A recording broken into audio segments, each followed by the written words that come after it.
and he stands directly behind me, grabs the back of my pants, and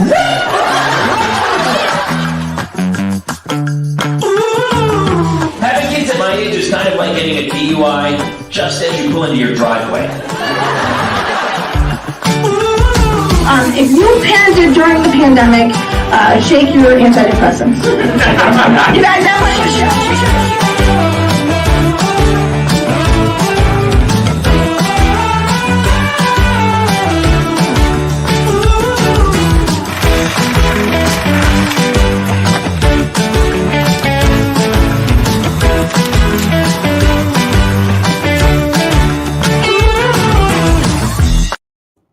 Have homes on separate coasts, go dive in Greece with squids.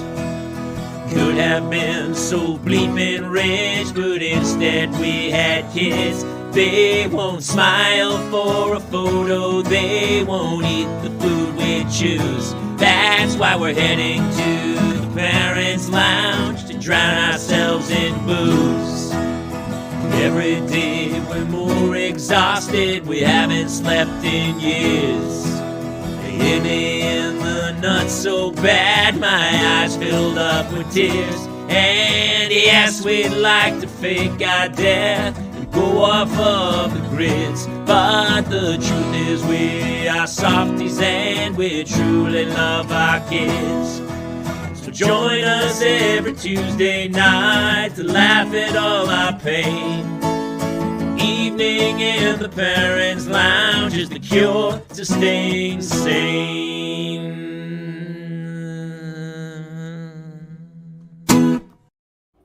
Hello. No Kaler? He is on Tacoma FD. He is en route home. But we will be opening the show with me, Jason Gowan, and my lovely co-host, Ms. Mulligan. How panicked were you? I was a little nervous. But you would have texted me unless there was an emergency. You would have texted me. No, I would have. Of course, I would have. But so I knew you would show. But I did suspect that you were late because you were getting a burrito of some kind. No, I wish that was the case. No, I actually there was two things going on. One is that I put a bad lipstick color on. I gotta fix this, Jason. This is like it's a brand new lipstick. Do you need and a moment? Yeah, I need you guys. I have to fix this. Oh wait, except for Jobo says I'm. Jobo says you're looking like a whole meal right now. Wait, we like this weird beige. I'm okay. I'm all right with it. I mean, who are you trying to impress here? Nobody. Nobody. That's true. I mean, Jobo, I guess. I just felt like it's. He thinks you look like a meal, so I wouldn't even worry about it. But also, don't we all like snacks and not meals? Real question: what's better? It depends on the meal, to be honest. Oh, and by the way, thank you, Maureen. I dyed my hair myself this morning. I woke up at 6 a.m. to do it. Thank you. Okay, no, don't fix it. He says it looks good. Wow. Guys, wow. You fancy Nancy. This is what happens when we don't have a much hotter mom on the show. Thank you all. I feel great. Okay, this is what I was going to say. So, two things. One, the city that I live in has a program where you can have people come out to check your home's efficiency. And so they're like, okay, well, you have 100 points to spend. And we're like, huh? And they're like, do you want new ceiling fans? Do you want new toilets? What do you? And so we're like, we'll get you a digital sprinkler system. That would be more efficient. We got a brand new sprinkler thing. What? We got 2 new ceiling fans. Yeah, because they want people to be more energy efficient, especially in this horrible drought. So we're like, okay. So we were sort of dealing with that. Ended up having dinner late.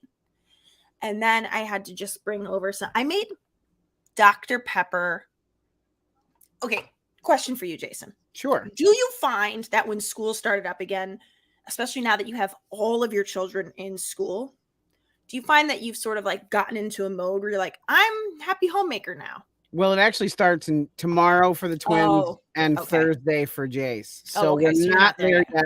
Okay. But I do anticipate we'll be crock potting it here. That's what I was gonna say. Is I made this like pulled pork. I made it on high in the crock pot, but then it doesn't get as shreddy because it's. Oh no, that's a slow cooker. That's slow. You got to slow cook that meat, baby. So we ended up. It cooked. It was hot enough inside, but it just didn't fall apart. So Dickie sliced it thin, fried it up just to make sure, and we made these delicious sandwiches. But we started late. And then I brought it was a pork butt. So I brought like half of the butt, which is technically their shoulder, I guess, to our neighbors. And she was just chatting. That's why I'm late. That's okay. Speaking of pork guts, Jamie Kaler, everyone. Oh, my fire department boner. By the way, I like big shoulders. That's all I can tell you. Big pork shoulders? That's why he still works with me after a year and a Pork half. butt. Pork butt. The butt's the shoulder, huh? Yeah, I'm running late too. I'm working on Tacoma FD this week with the Super Trooper guys, and super fun. And running late today, but that's it. Yeah. Look at this, Jobo. This is exactly what I'm talking about. I made baked ziti, meatballs, pork chops, and garlic bread yesterday. Started cooking at 8:30 a.m. So Jobo. I'm telling you, I have been so on my mom or my parent game, I should say. I shouldn't discriminate. Kids are back at school. I'm making lunches at night, doing snacks at night. I get up before them so that I can work out. I then get them to school. I'm like, but I know this is not sustainable. Let's take the over under on when I'm going to break. Now, right this second. I'm going to have to agree that it actually happened. And it actually broke because she froze. Oh, and her voice went out. Yeah. Oh. You know what? You've brought up a really kind of, but not so. You're definitely lagging. There's a lot of people watching tonight. What's happening? Well, because we're back to school, people were trying to fit in all the stuff. So we're about to roll into our popular time of the year, which is when people are really feeling the crunch of having their children. So they're commiserating with us. Well, it's also fan night, and we are going to did you already tell everyone that we're letting people come in? No, we had just started when you waltzed in, Ronald McDonald. All right, well, let's talk about a couple things. But yes, we're going to let fans come in because we do this every now and then, and it always reminds me. Do you know the movie Boogie Nights at all? Do you know Boogie Nights? No one's ever seen that. Tell us about it. I love your sarcasm. So at one point they go, what if we go out on the street and we just let real people get into porn? And then he brings Roller Girl, Burt Reynolds goes in the limo, and they bring the snot mouth kid who she ends up beating the sweet Jesus out of with her skates. I always equate it to that, to go like, hey, let's see what happens when we just do what we do, but also bring real people in. And then it can go horribly awry very quickly, which I love. I mean, it's like watching a train wreck, and I cannot wait to see. But we're going to have a short leash, right? Short leash. Yeah. Oh, and Jamie has no bedside manner. He'll cut you off. And I will. He'll be like, you're done now. Goodbye. Oh, I won't even say it. I'll just. Did you see Mulligan cringe when she found out it was fan night? Because I know she had no idea until just. We have the ability to just click on people out. By the way, I love talking with them. I hate when Jamie cuts them off. I'm always like, sorry. It's painful for you. So the first time we did it, we had people, and it was great. It was great. But some people take their time when they talk, and you're like, and cut. Got what? We got what we needed. It's like when people listen, aside from the horrible things Bill Cosby did with wasting Quaaludes, he also, as a comic, I was never a fan of Bill Cosby because I was like, dude, you've got to pick up the pace. He told jokes that were so slow and drawn out. Like he was enjoying it more than anybody in the room, and I hate it. Yeah, I could not disagree with you more. You and I usually see eye to eye on comedy.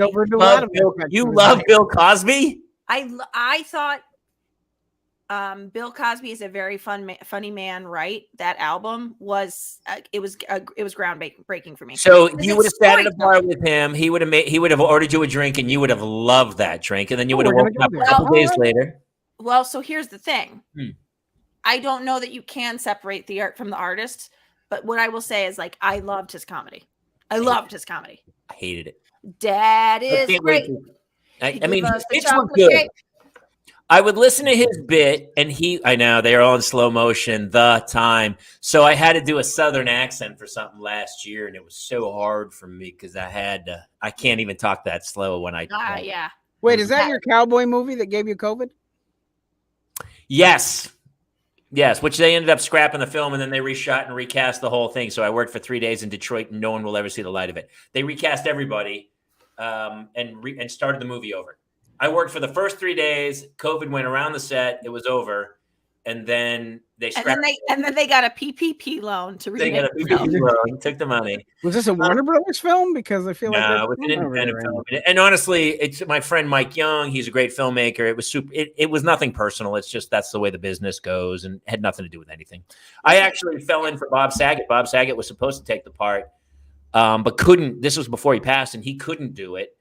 So I took the part, and then the whole thing got rewritten anyway. And at the time, it was like a club owner who was supposed to be in the South, and I was like, well, what if we just put this club owner in Boston? Is that possible? And they were like, no, doesn't work. And I was like, all right, whatever. By the way, I don't think you guys know this. Jobo actually does crazy good voices. Well, I can't wait to hear it. he can come on and tell us. He's coming in. Jobo better get his ass in this He show. has to come in. Hey, here's the link again if anybody needs it. You were here's what you talked about, which and it's why I honestly for a long time I did not want to have kids. And it was because I have no consistency. And I think the best parents, like you're talking about, you're killing it right now. Currently. I'm the same. I go through ups and downs. It's the equivalent to January after a New Year's resolution, right? I'm in January. I've just said I'm going to work out every day. Yeah. Oh, hi, Shiggy. Hi, Shiggy. Shiggy. I am too. I get that mood where I'm like, I'm crushing it. And then the next week I can't be bothered. I'm always jealous of the people who like every day at Clockwork, we sit down, we have dinner at 5, we discuss the day's events, and then we have bath time, and then we read a couple books, and then we talk about the day, and we do this, and then in the morning we get up and we have this every day. And I'm like, the reason I became an actor is because I don't like doing the same thing twice. Even when I'm acting, I go, you're going to get a lot of different takes. You can choose, but it's like when they're like, just do that again. I was like, that's not my skill set. Yeah, that's so fun. Well, I will tell you, one of the things, like right now the boys are still awake, but like yesterday, I've got a 4-year-old who now goes to day-long elementary school. That is not normal. Like Neil did not do that when he was 4 because he was not born in the right month for that. But I'm like, this kid needs to be in bed early. I need to have my shit together. I found at Barnes & Noble a meal planner list. Oh. So on Sundays, I sit down and I do my meals for the week. I make my grocery list. And then that's what I do. And I there's one night we get to eat out, but we don't have the kind of money to be eating out a lot right now because I'm the king of like. I'm a big fan of hodgepodge. I'm like, I'll throw a couple veggies, I'll make some rice, and like last night, I just took 2 chicken breasts, threw them in with some teriyaki sauce, cut them up, made rice, and then cut up avocado, carrots, and within like 8 minutes, I made dinner. Tonight, actually, I came home at like 7:50, and my wife was working too, and she was like, hey, can you do dinner? And I was like, yeah. And I ran through, I reheated a pasta for Hannah, like a little piece of mac and cheese, and then the chicken and rice from it was like hodgepodge city with like, all right, they need a veggie. And I was like cutting up a carrot and a cucumber and then just threw in the plate. I was like, there's your dinner. And I do this thing where I cook enough for a large church congregation and then we eat off it for a week. I'm a fan of that. My wife does not love leftovers. And so the kids are not loving leftovers. And the other day I reheated pizza for Claire and she was like, this is really good. It almost tastes as good as the first time. I go, yeah, that's pizza. It's pizza. A lot of times it's better the next day. Yes, pizza's magic that way. Can I tell you guys my menu this week and tell me if I would like to. Yeah. I would love to hear it. Last night I made Peruvian chicken. Do you know what Peruvian chicken is? You make it in an air fryer. It's dipped in honey. It's chicken sticks and it's cooked in the air fryer for 20 minutes, both sides. And then I made a crema that goes with it. It's cilantro, sour cream, a whole clove of garlic, blend it up quickly, and then you pour it all over the chicken. Then I made mashed sweet potatoes, and that was dinner. Tonight I used my Instant Pot. So far you're seeing there's a shortcut situation. There's an air fryer happening and there's an Instant Pot happening. But tomorrow I'm making my famous homemade meatballs, which is half sweet Italian sausage, half ground beef, whole cloves of garlic chopped up, put it together, eggies, breadcrumbs to consistency, fry them up on each side, then let them sit in the pot for the rest of the night. Guys, murdering. And then Thursday's always leftover night. So we're going to eat everything we just ate. I bake my meatballs. Is that wrong? No. No, you can. bake them too. What do you put them in the crock potter? You crock pot? No. I put like a jar of spaghetti sauce in a pan In a or pan, like in a and you pot. let it And I kind of just let them simmer. cook You them. I cook let in them the sort of- sauce. Yeah. Yeah, and then it flavors the sauce as well, which is also an added bonus. Guys, My kids listen. don't love flavor. That's where we all differ. My Well, kids don't I'll tell love you what, flavor. I have a thing where I'm not going to make a separate meal for them from what we're eating, but I did I knew that Peruvian chicken would be too spicy for them because it had smoked paprika and chili. So I just did I just used a different rub for them, like a maple bacon rub. Oh, okay. Anyway, next week it's going to be McDonald's 6 of the 7 nights. So don't worry. Hey, thanks for joining us here at Parenting Chef. There should be a show where here's the cooking show. Here's the show. They literally go, you have 3 minutes. Here's a refrigerator. Put a meal together. Yeah. You have to look, and there's just like some of the stuff's really bad, like moldy, and but a couple of things, and you could hodgepodge it. And then they go, "Oh, so we shoot this at my house." And honestly, they go, "Well, are you going to taste this?" And they go, "No, we don't give a. If the kids eat it, you win. That's the end of the game. If the kids eat the meal, then you declare the winner. Whatever kid eats the most, that person wins." And do all of your kids eat vegetables accordingly? No. Can you get them to do it, Jamie? Your girls eat them, right? Carrots. Nope. That's a no for me. Yeah, cucumbers fine. Green beans. Claire loves avocado. Hannah used to love avocado until some kid at school told her that was baby food, and then she's like, I'm literally never eating. But as a baby, she loved avocado. Corn. They'll eat corn.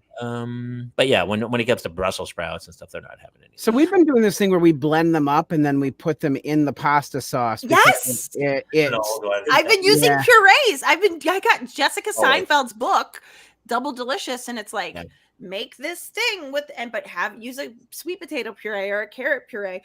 So we made nachos the other night. And the nacho, that was like our dinner. And the nachos was like some cheese, but it was mostly cauliflower puree and carrot puree. And it was like the silkiest, smoothest sauce. And the boys were like, this is delicious. And I was like, cool. It's definitely cheese. I like silky, smooth sauces. That. I have to tell you, as a parent, I don't find, I just caught it and wish. I mean, who doesn't like silky, smooth stuff? Okay. If KY made we're just jumping right to it. Got involved in the vegetable business, and you're like, oh my gosh, these vegetables just slide down your throat. You're a KY guy. That's so hilarious because that's just like it's my parents. It's everybody else's Astroglide. You know that, right? I listen. It's wherever, whatever. But Astroglide's the bomb. Actually, this generation's all coconut oil. So listen, coconut oil, no good. It's good to eat. KY is making a kind of an Astroglide more. It's more Astroglidey. I have to be careful. I don't know. That stuff will stain the costumes. From what I've heard around the locker room at the country club, a lot of guys are. Wait, what? He said he didn't want to stain the costumes. I have to be careful what we use. It'll stain the costume. We can't stain the costumes. Well, you just got to get costumes that are the color of a KY stain. There you go. Oh, look at you, costume hack guy. Is there a superhero named Grease Man? God damn, I have my you get bathing suits, and then you have the one bathing suit that you like wearing in public where it's like, this is a good color. This fits. This is a perfect bathing suit. And we go to the beach, and apparently I sat on one little round piece of tar. No. That, honestly, it was like perfectly placed. In your anus. Over my ani. And so. Wow, you have more than one? Yeah, I have numerous anuses, and the ani is. I didn't realize you were double barreling it, Kaler. Dude, as many barrels as necessary. I mean, wouldn't you want to have as many shots as possible? In a fight, makes sense. No, I'm not. I have so much trouble with the one. I'm good with just the one, I guess. Oh no, it's like lanes on the freeway because sometimes they're they're cleaning, and so they block, and they're like they're clearing one lane. The other two lanes are wide open. You pick a lane, dude. I mean.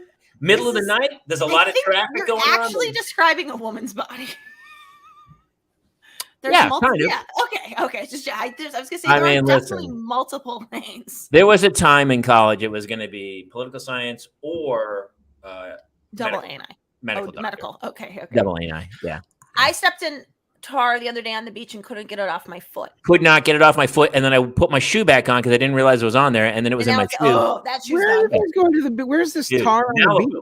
North, Like, is there I was Malibu. No. Oh, okay. And my bathing suit is literally destroyed. I went online. I tried to find every way. And now if I wear that, it looks like I had a bunch of Guinness the night before. And now I've got the runs. It's terrible. It's a terrible black hole. Your face also looks like you had a bunch of Guinness the other night. So it doesn't help. You know what I mean? Like you look Irish, like you Yeah. look Irish. You're more around. Irish than usual, for sure. Yeah, right Well, now. because a you're lot like, of times I go outside and there's that bright thing in the sky. It's called bourbon. And that affects my face. he goes He goes insane. crazy. He goes insanus in the multi-anus. Multi-anus. Dude, By the how way- is that? That's gotta be, like when they take the movies and make porn titles, it should be Doctor Hung Strange. and the multi-anus, right? And he goes around and he's like goes whoosh, and then those aren't Dr. the big yeah. anus, and then he climbs through the anus, and then Dr. Fingerbang and the multi-anus. that's Yeah. honestly that's Wow, I mean, Mulligan, that was really quick. Thank Thank ready you. for sale. That is Dr. Getting Strange in the multi-anus. Oh, Cam goes. I now regret typing that. Sorry. Okay. I guess we've really let our we really wanted. well, on since this. we're already in this neighborhood, shall I read a parental topic for the evening? Ooh, sorry. Yes, before you do, can I just say real quick, is there any parenting task that is more daunting for you than cooking? That is mine. That is the thing that I feel like the fact that I have to feed these children 3 meals a day is the most daunting part of every day. It's like, how are we eating again? You need another snack. How are we doing this? So that's why I feel like I had to write it down on paper. Jason, do you have that problem too? Or are you like, no, sleeping is daunting for me? Getting them to bed is just not. Okay. It's not. It's just Okay. because they don't. I mean, they're fighting it. Here's the other thing: is that the Dark Lord has started talking, but he speaks in mostly gibberish, but he picked up one phrase, which was just simply Taco Bell.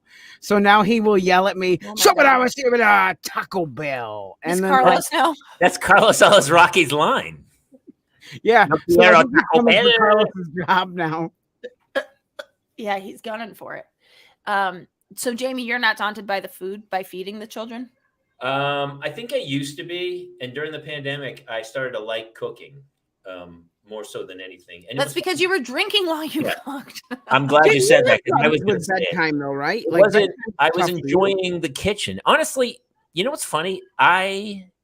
In another life, I would have been a chef, I think, and worked in a restaurant. I actually really like the food industry, and I remember. Honestly, some of my favorite memories are working in a restaurant and a bar. I just love the vibe of people are happy in restaurants for the most part. When you bring somebody food and drink, they're like, oh man, because it's a big night for obviously. Well, it's not a place that you go when you get bad news necessarily. It's not like the hospital. Yeah. You know what I mean? I actually almost exclusively take people to restaurants to give them bad news. What's that? That's from a movie. It's Jerry Maguire. He goes, I get it. You took me to a busy restaurant. You're firing me, aren't you? He goes, I am, Jerry. It's exactly because I'm not going to make a scene. It's exactly right, Jerry. That's what restaurant.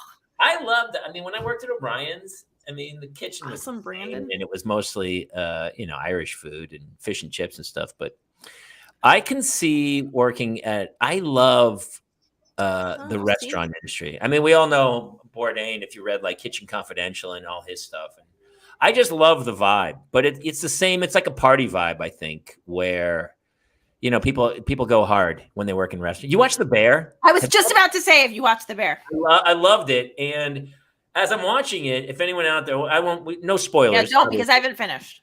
No spoilers, but a lot of it is set in a restaurant where people are screaming at each other, like in a restaurant. Chef, behind you, corner, just yelling, food, get this up. Fire. Family's up. No. And so it kind of reminded me of my restaurant days. And there was a familial vibe. And honestly, there was people hooking up, and it was just, it was a party scene. It was really a Yeah. party scene. We would close the bar. I mean, I'm sure it's grossly illegal at this point, but we would keep people at like 1:45. We go, who's sticking around? Jason B will be like, Cam says, Jason will be like, I'm sorry I gave you Hep C, but I'll tell you what, the awesome blossom is on me. That's, yeah, exactly right. Exactly. We would close the bar. My first year in LA, I worked at this place, O'Brien's. We'd lock it up. We'd keep a bunch of people who were customers, and then we would just party. And it was like 8 a.m. We would stumble out the back. The sun would be bright, and we would trying to get home. I mean, it was mayhem. But That's it was so crazy. not LA. Like LA is in bed. Like everything closes at 2. People that move here from New York are like, what? Why is nothing open? And it's like, oh, because we're not that city. We're like an early. Chicago's 5 a.m. That place is dangerous. Yeah. Like, but we don't walk that's in so on well. LA. That's amazing. You guys And would party that late. You felt like the kingmaker because at the end, like people were hovering because people knew what was going on, and then it would almost be like, you can stay. Gone. And so we would pick and choose who we wanted to kind of hang with. And hand out a rose like The Bachelor. It was honestly, it's as close to The Bachelor as you're gonna get. And back in the day, there would be, there'd be people sitting at the bar like, am I gonna get the rose or not? And then you're definitely gonna get the HPV I got last night. That's I for don't sure. remember much of the first year in LA. Like we tore it up. Right. And then it reached a point where I was like, look, if I'm going to try to make a career here, I have got to go home. But I'm still really good friends with all those guys. And it was crazy. Is anyone doing anything with their lives, or are they all still in that? No, they are super successful people. It was, one of the guys, Jim Wright's a huge photographer.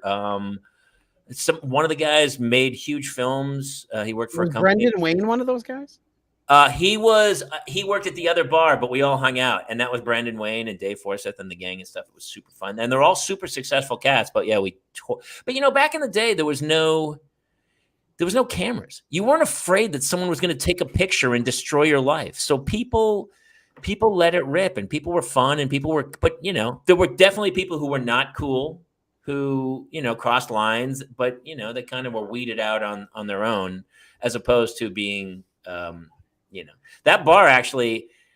This famous footage of Josh Brolin, the one where he was thrown into the cab, hammered, that's out of our bar. Like he stumbling. Did you party with him? Were you like? No, I wasn't with him. Also, Crow came in. We had some crazy nights. Gabriel Byrne was in there one night. Like it was because the guy, one of the owners, made Gangs in New York. Like he made huge movies. What do you mean made them? He was the producer. Graham King and the other guy were part owners of the bar. And so it was utter mayhem. It was. And he's friends with Scorsese? Scorsese never came in, but yeah, all the guys, holy shit. The guys were the partners in the company, and they all. Is O'Brien still there? No, it's gone. It's gone. Well, it was just a piece of time, but it was early 90s, and nobody was pulling, nobody, there was no texting, there were no phones. People were way more present. We can all say that. We used to be so much more present in our lives. That's the way to describe it. It used to be who is with me is who matters. That's all there is to it, because I can't even get in touch with anybody that's not here. No. And I really miss that. I have to say, I'm sure I've talked about it here before. The fact that anybody can get a hold of me at any point, it is the source of 99% of my anxiety, is that I can't just be where I am. Even right now, if somebody texts me, I have to think about it in the middle of being with you two. You know what I mean? It's like, oh. And that's like I did today while you were recording, and I apologize. No, that's fine. Tuesday's my one day I work. Who knows? And if you don't respond in 30 seconds, people are like, hey, you alive? They're like, yeah, dude. Thankfully, all of you know that that's not. Usually, if you can get Mulligan to answer within the month, you're usually doing pretty well. I texted Claire, our other partner in crime, Claire Kramer, who started doing this stuff with us, and she hasn't responded to me. But I'm never once like, hey, man, you haven't responded to me. What's happening? It's like, she's got 4 kids. Should we just set another camera, get one of the cutouts from Bring It On, and just set it up so she's still here? We love Claire. She'll come back and play. Do you see her at school? School starts tomorrow. Oh, so my wife's out there. We have all the supplies, and we're trying to stack everything up. And I'm shooting, and this is how cool Tacoma FD is. They were like, your call time's 7:30. And I was like, it's the first day of school. I'm supposed to. And they were like, they went and talked and they moved stuff around and they pushed me to 8:45 so I could take the kids. That's so sweet. That's They really like you over there. those dudes. I mean, it's the best show since I've worked on since My Boys. They are. It's so blindingly funny. I mean, Those guys on the, I mean, you guys are all So comedic funny. legends. But you sit back and laugh. I mean, people don't want to leave. Like people show up early, people hang, and it's just and they just riff and riff, and it's super fun. who can we on that show will come on and talk about being a parent with us? Anybody? Lemmy dropped in one time randomly. Lemmy called in. Actually, Lemmy's directing this episode. So today he was like, I'm in director mode. Which because he's like juggling shots. He's like, and he's acting. He's in the shot, and then he's Jerry Lewising it. He's like, which is really hard because you're trying to direct, you're trying to get all the coverage of everything, but you're also he was big in the scene, and so trying to do stuff like that, you see how hard it is to do that. By the way, Stephanie Hansen. Yeah, I was gonna say Stephanie Hansen is our friend. Friend of Schmodown, but she's come over here now. Friend here. She lives in Ohio, and she got this massive job change where she had been teaching at this one school, and now she's at a different school that I think is closer and pays her more. It's like, should she be our first fan guest who she comes should in? come in because she's legit. She's legit the funniest person on the planet. Send her the link. She's our first one in. Yeah, Stephanie, and she also Stephanie, will you come in? We were talking about voices earlier. I think you missed this, Jamie. And she wrote, I can do the voice of an adult who disappointed their parents. Same. Honestly, I really nailed that one. That's one of my all-time faves. Stephanie, come in. Also, Stephanie's a CrossFitter. What? She does CrossFit. Like willingly? Well, I know she's maybe not. Hold on. Sorry. I think I always get this wrong. I think she just lifts. Let me ask you this too. Are you always, when you meet a parent who's shredded, are you like, are you that good of a parent or are you just a terrible parent and you're working out all the time? I got to tell you, if you have makeup on, you look good, or you're shredded, you're a shit parent. Okay. That's what I said. Because there's no way those two worlds cannot combine. They cannot combine. That's why I always look like I call this homeless chic. That's, you know what that's called? That's called great dad right there. That guy doesn't take care of himself at all. You know what I mean? No. Like this old broad showing up in workout clothes in the morning to drop the kids off at school. That's because I couldn't take a shower before I got to I took it so far that you're also now insulting the staff of the school. Yeah. That's right. If anyone was here last week, we know that she's already insulted the principal of the school. How's that going? I wrote her an email to apologize about it. She was so chill about it. She's now my favorite person ever. She was like, I hope you don't mind. I just read this email. Behind your back. No, I'm telling you, she was like, you have to understand. This is one. She's like, I actually read this out loud to my family because I was laughing so hard. Because I did it like a play, basically. I was like, so I walked in a little late. I clocked a new mom. I didn't know. I was like, oh, cool. Oh, somebody called her Jen. Cool. I looked at the list. I saw there's a woman named Jen Malari. Cool. That's Jen Malari. I'm so smart. Like I went through the whole thing. Yes, exactly. Yes, Katie. Workout clothes because my hard pants don't fit because I'm such an awesome mom. Yes. Katie Bem and I pass each other quite frequently in drop off. And she always gave me so much shit because I always look miserable in the morning. Yeah. And then one morning I was in a fantastic mood and I pulled up by Katie and she looked like Jamie does usually. And yeah, it was, yeah. She had to like pull her car over and like 7 of her kids were like running all over the place. I don't even know. She's got like 48 kids or something. It's a lot of kids. How many kids does she really? Katie, how many 5. kids does she really? Yeah. By the way, dude, dad's having another kid. He's having a 4th. Is that right? He was going to come on tonight's show, but I texted him and he was going to come on, but I was like, I'm not sure I'm going to be there because I'm working. But he's coming in the next week or two, and we're going to talk to him extensively. Those guys and I said, hey, listen, man, do you really want another kid? Or are you just trying to make more material? That's what I feel like he's like franchising at this point. Cameron Mixon says it best. I have 4. Katie's like, I have 4. Cam's like, dude, why? Dude, why? Is exactly the best question. Listen, dude, dad, listen, I knew the moment he joined our show from his bathtub that guy's a freak. Of course, he's having a 4th kid. That guy's freaky. It's all part of the business now. Yeah, he's business model. Just pumping them out. You think he dresses up like Heidi when they're amorous? We'll ask him. Well, oh yeah. When they do cosplay, they dress like each other. Well, Dickie and I technically do because we have the same face.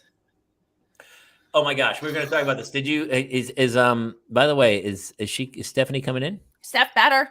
She's a little better. shy. Katie, But you must wait. have stories. Drop in. You posted the link. They can I come did. in. They Okay, can, all right, people can come in. We'll see who has the courage to come in. Because who's gonna be first, and why is it Jobo? it's going to be Jobo. So on Netflix, there's a new show about Manti Te'o. Do you know who he is?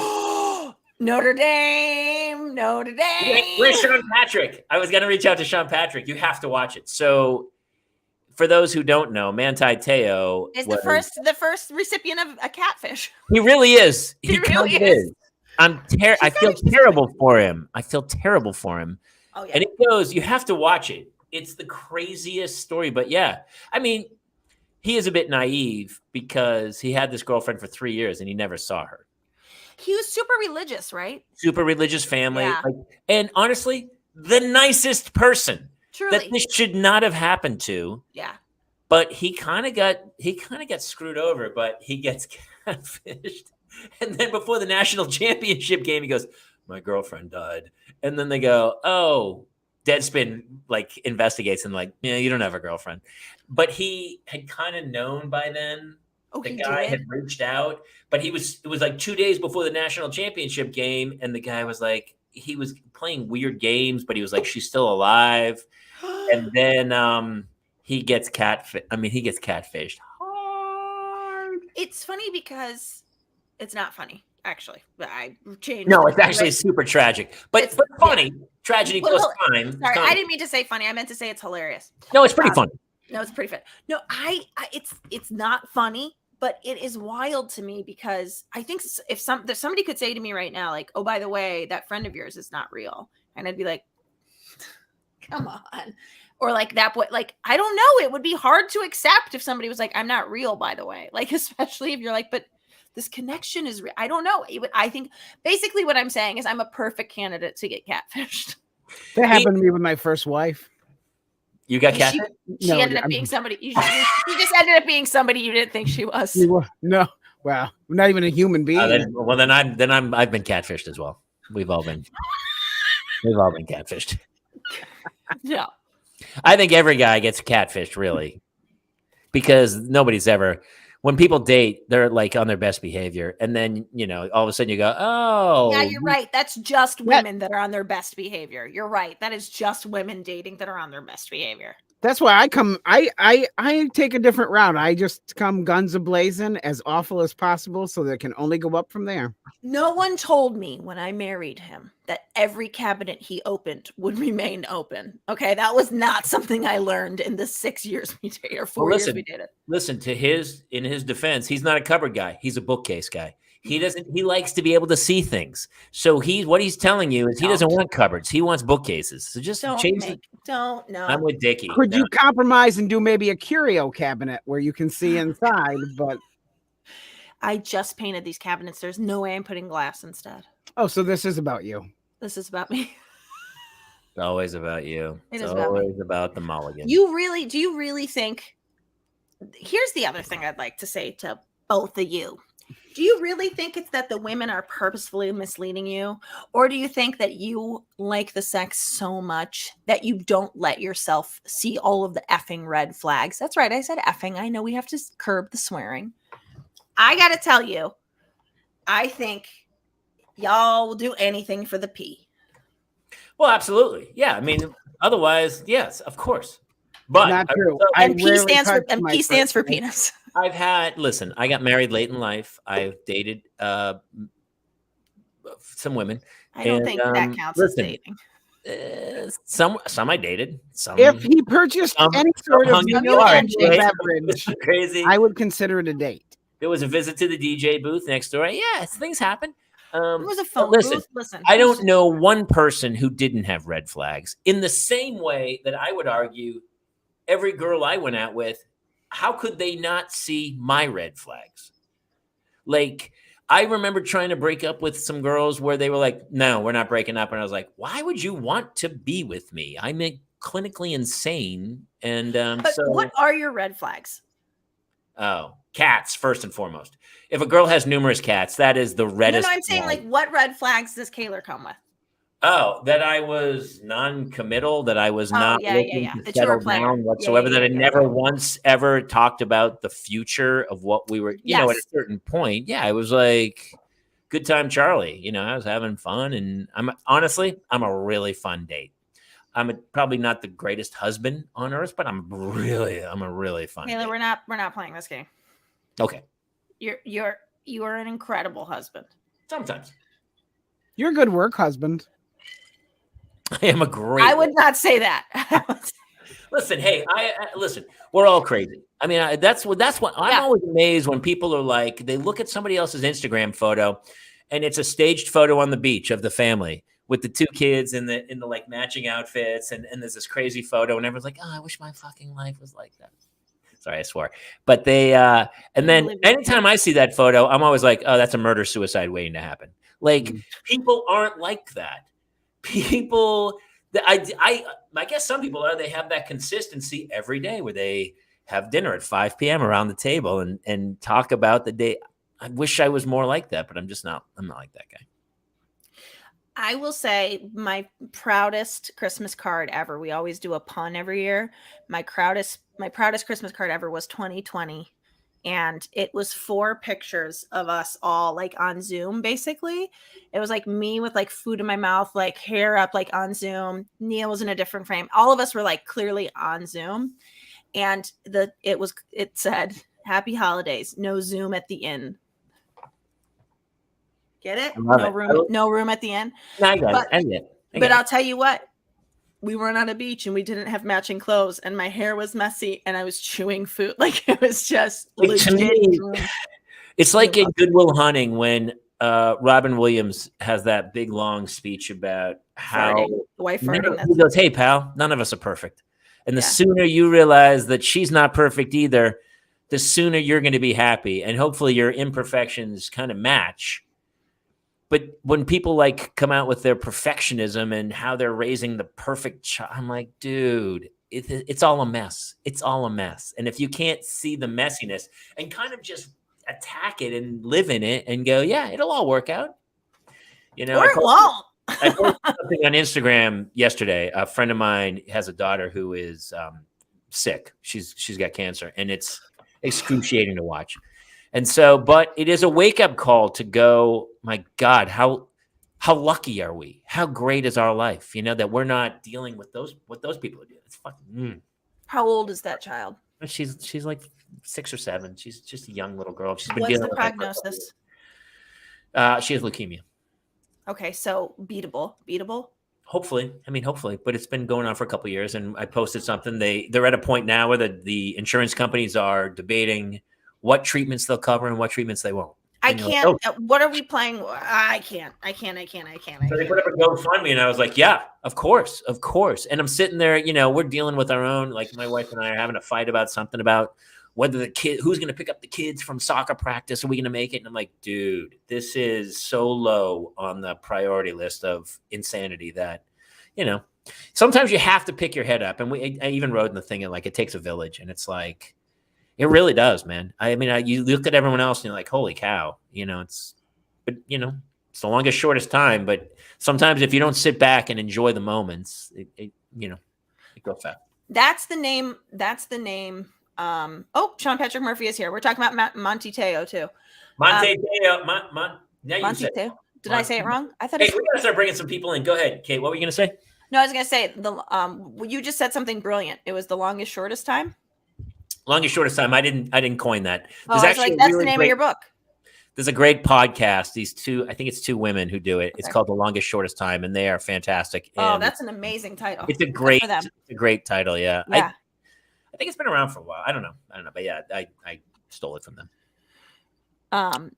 My buddy, is there anybody that can be brought in or no? Yeah, absolutely. Freddie's up first. And Freddie, this gentleman is an old friend of mine. I've known him for many years. He lives in Arizona. And he came out to see me do a show in Arizona. We hung for a while and became buddies. And He's part of the Garmy. I think he might even come over from Ralph at some point, but we became good friends. And he is doing amazing. I think he has a couple things up behind him. He's going to have to talk about it. My buddy Freddie Ballesteros is here. Freddie, come on in, brother. How are you? There Hey, he what's is. up, guys? Ready? Hey. Good to see you again. How's it going? If Good. my How you if doing, my buddy? yeah, good. You? I'm good, hanging in there. If my AC is making too much noise, let me know and I'll shut it off. I don't even Put hear your it. camera sideways. Flip your it side- camera oh, horizontal. All right, hold on. There's bedside manner, Kaler. There he is. I know, right? You knew that Hold was on. coming. Freddie, nothing personal, and you know that. But you know, I know. flip it. All right, Stay. let's see. There we go. Hey, There. come on. He's not going to buy you dinner before he gives it to you. Dude, hard. I You know saw what mean? your Built by Pops, which is your Instagram, I think, right? Yeah, that's the hobby one. Yeah. Dude, the stuff you're building, and I know you made stuff for Grunberg, right? For Greg Grunberg earlier. That's how Grunberg yeah, was through you, I think. Yeah, we were talking about doing something. What we were talking about, like we're testing it out. So I'll probably be in California sometime before the end of the year for like some little market, like an outdoor market where I used to live. Yeah. And I'm gonna test the stuff out that we were talking about. So Really if cool it stuff. works, if it works well, then we'll go on with it. But if it kind of bombs, then Wait, you that's have to let us know when you're coming out. What market Yeah. you You have boards that have inlay in them that are really cool that I love. yeah. Since I'm in the garage, I have stuff. But Yeah, I show am- us a couple, man. What do you all right, make? so this thing I'm giving away on Instagram right now. Okay, so I saw this. It's so great. Gorgeous. and then it glows in the dark too. But yeah, Jason just hit it hard. Did you hear it? Did you hear it? Did you hear it hit the table? Did you hear it hit the Yeah. table? Did you hear the There bomb? it is again. I'm giving it away because Etsy told me I'm no longer allowed to sell Batman stuff anymore. That It's actually not does Batman. make sense. Listen, That's if I not was Batman. That is a Yeah. bat. That is a Yeah, it's I just don't a bat. bat. It's just a bat. A bat silhouette. That's what It's I'm a gonna go star. with for It's now. star It's bat. just Yeah. yeah. But then Star if bat. you want something, for kitchen stuff, see, I make cutting boards and stuff as well. Dude. And I That's have we got to get one with the parents' lounge inlaid. Yeah. gorgeous. TPL, little So- You TPL. have cutting one of board. those what's that kind of saw that you can like Jigsaw? not a jigsaw. Like Would you like to do, glow like Like forge? a the- Dremel, like a Dremel that you can do, like you can carve Dremel? in. Not Dremel. I don't know what I'm trying Yeah. to say. Well, they have No, I know the what you Is it? What do you use? How do you build them, Freddie? Like how's what's your? So Oh, this garage is my wet dream. so that right there, I hook it up to a computer, and then I can get designs and I could cut them into the wood. Is it a glow forge? No, it's called an X carve. Router.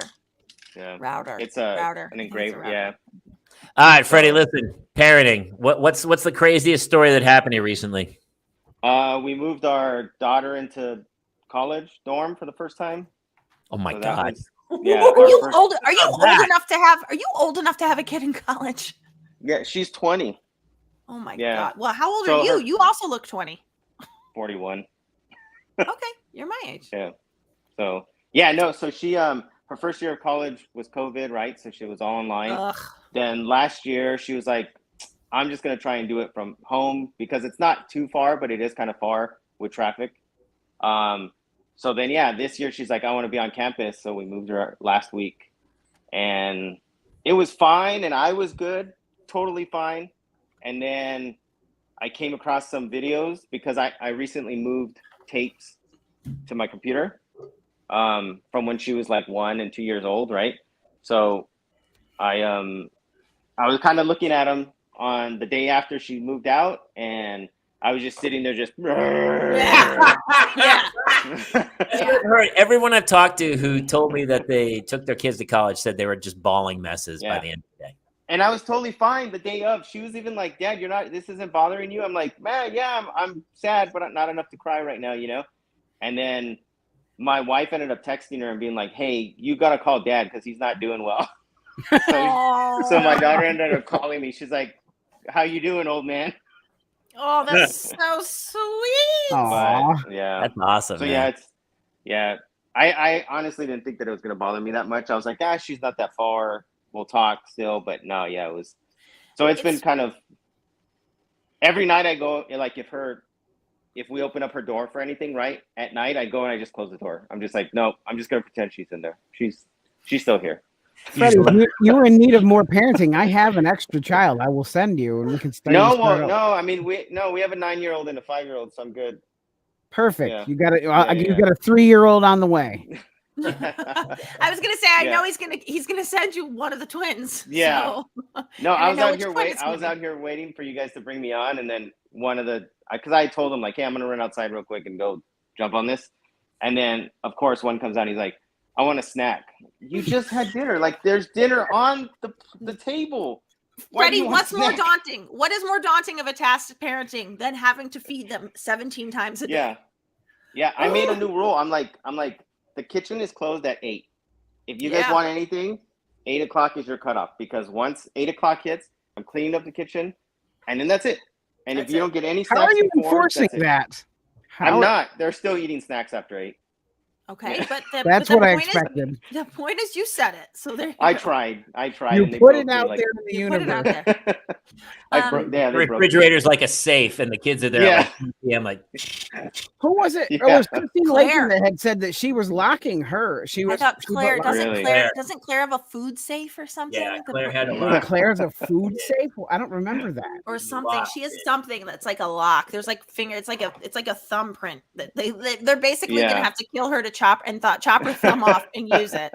They need to make pots and pans or a microwave that has the kind of same grip safety as a gun. Yeah, a gun. If it's not your hand holding it, it won't go off. Yeah. Freddie, how are the 9 and 5-year-old doing with the sister gone? Because that's probably really hard on them too. They took her room. What are you talking about? They took her room for like 10 minutes. So the sorry, it's sweaty and it's hot in here. I have no excuse. So the 5-year-old totally hot in Arizona. That's weird.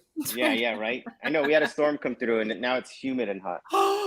So 5-year-old was totally fine, but the 9-year-old, when he found out, it was like a couple weeks before we were moving her. I'm like, yeah, so in like 2 weeks we got to move Sam. And he's like, wait, move her where? And I was like, she's going to live on the dorm. And he goes, nobody told me that. And I was like, yeah, we told you. And then he started like trying to deflect it and be like, oh, well, yeah, so whatever, I don't care, and I could see it in his face. And then I was like, look, dude, if it's bothering you, just tell me, let's just talk it out. And then he was just and just he got his feelings hurt super bad. Yeah, exactly. Yeah. We'll just sit in the office and cry together. Yeah. But then once we moved her, he was good. And so she was over here on Sunday, and they were hanging out and stuff, and so it's okay now, but it's still now weird. that she's out of the house, she'll find a job and she'll start sending some money home. Yeah, no, she already has a job. She was working with Arizona PBS. She was doing like she was doing like production and stuff like that. Good for her. She was doing the editing for their digital media for like. What's she going to school for? Journalism. She goes to the Walter Cronkite School of Journalism. All right. Well, that's the way it was today, August 22nd. Yeah, exactly. Yeah. The way she talks is so weird now. She just all slow and monotone. The way it was. Yeah. She's like, hello, father. Calling you from my dorm room. I'm sorry that you're crying today again. Yeah. Just a reminder at 9:02 this evening, glasses off. Molly, you jumped on that, but let me ask you, isn't it odd that a lot of cultures around the world, the kids, their first instinct is to go make money and send it home to their parents. And yet we as Americans, that's like the last thing that's ever thought of by our children. Yeah. Most countries, I would argue, the kids are like, they have got to contribute. They go out and make money. Not here. Yeah. Mm-mm. No. I almost said to you, Jamie, when you said, is she going out to get a job and send money? I almost said to you, what do you think this is, the Philippines? Because that's how it works. Exactly right. Yeah. And honestly, that's about a friend like that. And she still, the 4 kids pay the parents' mortgage. When I was living in Florida and with security stuff, that some of the Haitians were doing that. They were sending all their money home to their families. Mm-hmm. Yeah, it's crazy. I mean, I'm trying to get my kids into the Haitian, lifestyle. Really. Yeah. It's very tricky because when you say, whenever there was a disagreement, they would put voodoo curses on each other, and then I would have to like sit them all down. I'm like, guys, no more cursing each other. We can't be doing the cursing. Actually, you have to tell the whole story because you have told me part of this story before. Tell everyone. This is one of the greatest. Actually, this should be a bit in your act about the Haitian dudes put curses on each other. So the guy said to me, he comes in and he slams this little talisman down on the desk, and he goes, and I forget, like his name was like Wolf or something. He's like, Wolf has put a curse on me because I take his shift. And I said, wait, what? And he's like, this means that somewhere here we have a shapeshifter. And I'm like, pardon me now? He said, well, somebody here can now change form to like a werewolf or vampire or chicken. And I was like, those are the options? those are the three. Two of those rule. Vampire or chicken. Chicken. Just like I'd get chicken and then someone would eat me. I'd be like, man, I was hoping for vampire. God dang it. Turns out Jobo makes a good point. These Haitians sound very Eastern European. They sound like Mandar from Walking in the Shadows. Well, Jobo, you can do the Czechoslovakian Haitians. Everybody, you've got to enjoy the thing. Look, I'm not Carlos Alzraki over here. Get off my back. Yeah. Can we hear Jason's Gru impression now? Because I think it'll be good. Yeah. Hey, Jason, let's hear your Russian accent. Well, you want me to talk like Gru from Despicable Me? Yeah. Hello, everybody. It's really good. Let's just give him everybody that he can do, which is in that. Okay. So now, give us somebody from a Chekhov play. Yeah. It's all the same voice every time. That's it. Come to have me. All right. I hate everyone. Well, I'm just glad I'm a shape-shifting chicken. That's what I'm happy about. There's no curse on you, Jason, because otherwise you would. There might be. That's how I ended up with the twins. I mean, you sit there and you go, well, man, I hope it's not a vampire or a werewolf. Hopefully it's a chicken. And then all of a sudden, like Sean Patrick says, it's a giant chicken. It's even worse than a vampire. Those things are Well, there's vicious. another incident where he's like, now the lizards will come. And I'm like, the lizards will come? And then I looked out and one of the Jesus lizards that can run on top of water was standing at the thing like a tiny little like spitter dinosaur. And I was like, oh. And if they weren't so rampant in Florida, but like just for that little second, I was like, maybe. Mm-hmm. Florida. All right, hey, listen, we have a couple more people we got to get to. So, Freddie. Hey, thanks for stopping by. Yeah. Here's how I want hanging up on me, Jamie. Here's how you're going to go out, brother. I want you to go out. You're going to talk to the camera, and you're going to talk to your daughter at college and give her a little bit of advice of how to navigate college. Only after you tell us where we can get your cutting boards or support you in any way. Your art. Oh yeah. So on Instagram it's called Built by Pops. Built by Pops. And then the Etsy store is linked on there. And great. I also have like the TikTok is it's not linked on there, but it's around, and that's where these are. I'm doing like a series of superheroes. So I'm going like the timeline of superheroes. So I'm starting off with like the first, I'm showing how I'm building it, and then I talk about that superhero. I'm going to say Punisher, Shazam, Aquaman, Black Hole, and Anus. Is Anus the last guy? Is the last guy Anus? Insanus Ani. So that's actually the Phantom. That's Superman. That's Superman. I messed up in the old school upside Superman. Down. That's Namor, who will be in the Black Panther. That's Crimson Avenger.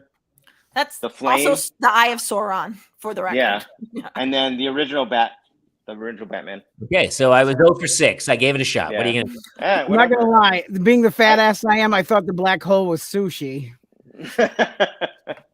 I do appreciate the butthole one, though. I'm going to just go redo my video to the butthole. Maybe that's the Butthole Surfers. That might be the new logo, Butthole Surfers. It kind of has that Georgia O'Keeffe vibe about it. All the regulars. Yes, all the regulars. Yeah. There it is. It's the new Avengers Even I according was to like, Jamie. wait, what? All right, so listen. All right, on your out. Here's your out. You got to give her Yeah. like 1 minute. Like, listen, here's what's happening. I only have a minute to live, but here's the words of advice I need to give you to survive college and the rest of your life. And the clock is ticking. Hit it. All right. I'm only going to say one thing. Do not get a Sears or Macy's credit card because that's going to ruin you for a long ass time. Stay away from store credit cards. Save your money and I don't know, do whatever you like as long as it makes you happy and it doesn't hurt anybody. As long as you're doing what you like and you're not hurting anybody, I'm all for it. Best advice. Great words to live by because we know all those All right. college kids love shopping at Sears. That's just what they do. Hey, that was my first. She's gonna go get some granimals and she's gonna tear it up. And don't get. I mean, other credit cards like Nordstrom's or Bloomingdale's, those are fine. But that Fine. Sears one, Yeah. that one will bite you in the ass. Sears and Macy's, right? Like, of course, Yeah. you're Sears, gonna run to of course. Macy's, JCPenney. Yeah. I'm sure she's getting a new washer dryer and Oh. and some and a new chainsaw. Yeah, Sears All can right. really mess you up. When I really tell her this, I'll change out the stores. Yeah, I would definitely change the stores. Yeah. All right, for anybody at Sears, All right, Bill White Pops, go check him out on Later, Instagram. Freddie. We love you, brother. Thanks, guys. See you guys. Thank you, Have a good- Freddie. I'm so excited about following him now. I just saw he looks. He- so He's honestly, fantastic. Freddie's a crap, you know, great guy. Like we know so many people who are like me. I like me. I'm making something. His stuff is legit. It's Oy, really oy, good. oy. Yeah, it's really All great. right, Freddie. Yeah, he's great. So check out his stuff. He makes some really cool products. All right, Kate, you want to do the intros? I don't know who's here. Your friend Stephanie is here. Oh. friend Stephanie's here. Oh, that's right. I love that she can't see the I green room. can't see. I'm like, She who's can't see. that? I need to change that actually. Yeah, we need to we'll rectify that. You're in the mix now. You've proven yourself. Ladies and gentlemen, if you have ever seen Blue is the Warmest Color, you will know who this lady loves. That's right. She's a big old lesbo from the great state of Ohio. She's a teacher, and let me tell you, she's a preacher when it comes to comedy. Ladies and gentlemen, Stephanie Hansen. Hello. I'm not sure I approve of that message, that intro, but I loved it. And by the way, Blue is the Leah- Warmest Color, Steph. Come on. Leia Sadu she's the top of my list. There's Just no- to cover Jamie and I's bases, I'm going to throw that up. Yeah, the I've top- never seen that movie, Kate. Wait, So it's literally the hottest movie I've ever watched in my It- entire life. it's also 3 hours. Okay. She's the girl from Yeah, Bond. so- She's the hot one from Bond. And if you really like seeing her nude, you might want to watch The French Dispatch. Oh, it's so funny. She's amazing in it. I was wondering who that was. She's the artist's muse. She's late. Yeah, she's the I prison just guard. watched that. I with started Benicio watching del that today. Toro. That's so funny. I could not put where she By the was. way, shockingly nude. Like shockingly Yeah, nude. yeah. Well, I was Anyways, like, wow. I know that's that- not your thing, but also lesbo from Ohio rhymes. Come on. I Again, should put that in my Instagram Thank you. bio. we Yeah. don't. My bad. We don't. We don't label people here. No. Oh, okay. Sorry. Okay. Except for me. I mean, I've been labeled pretty much everything. But I was gonna say I also labeled her the funniest person on the planet. I'll take that one. Okay, Even so though- we're all even though we're it's not taking true. labels. I mean, that's tough shoes to fill. I mean, that's Also, tough I know. shoes to fill. Staff. What I know about Dave Coulier? Dave Coulier's up there. I mean, come on. he's He also what? has the greatest 90s mullet of all time. Of all time. Of all So- time. Stephanie, what is happening? Can you talk to us about, like, my kids are going back to school tomorrow. What's the secrets from the teachers' lounge that we don't know that you're not telling us? I wish I could tell you. You have to have a degree to know. I have a political science degree from Boston University, which has done absolutely no good whatsoever. Yeah. Well, according to America, our degrees in teaching do us no good as well. So Talking about those degrees are worth $36,000 a year. Yeah. Please, come on now. and put me 40,000 in debt. Well, there's a problem with the supply and demand and the outgoing in. Yeah, there's all kinds of math Sure. problems. With that, but yeah. Oh, sure. I love But it. Stephanie, you are basically like I'm thinking about it. Like you're basically a kindergartner because you are going to school, this new school for the first time. So Yeah. what like as an adult who's going to teach at a new school and you have to make friends, like what's the vibe right now at the school? Well, I went from teaching 4 through 12 orchestra So I was teaching my entire program to only teaching middle school. So for me, this is like a breath of fresh air to not feel like I'm drowning. And my coworkers are awesome. I'm kind of sprinkling my like psychotic comments in slowly so they don't know that I'm a complete like sociopath yet. But it's coming. It's coming. But it's been going really well. I'm in a really good district in Ohio, and it's been what I've been working for. So it feels really good to get a job like this right before I'm 30. Just right before. I can't even believe you still have a 2 on the front of your age. Can we get her out of here? Get her out of here. I already don't like her. Now I really don't like her. No, I really don't like her. We don't like people in their 20s. Stephanie, we don't like mature. We don't like people who are mature in their 20s. Yeah, sure. Come on. Stephanie, you know 4th graders through 12th graders. Yeah. What's the worst grade? For 7th. 7th. I've heard that. Also my take. That was my experience with 7th was the worst. They turn into little assholes. Sorry. Little monsters. No, it fits. Like as soon as they turn 13, their eyes just like just stuck there.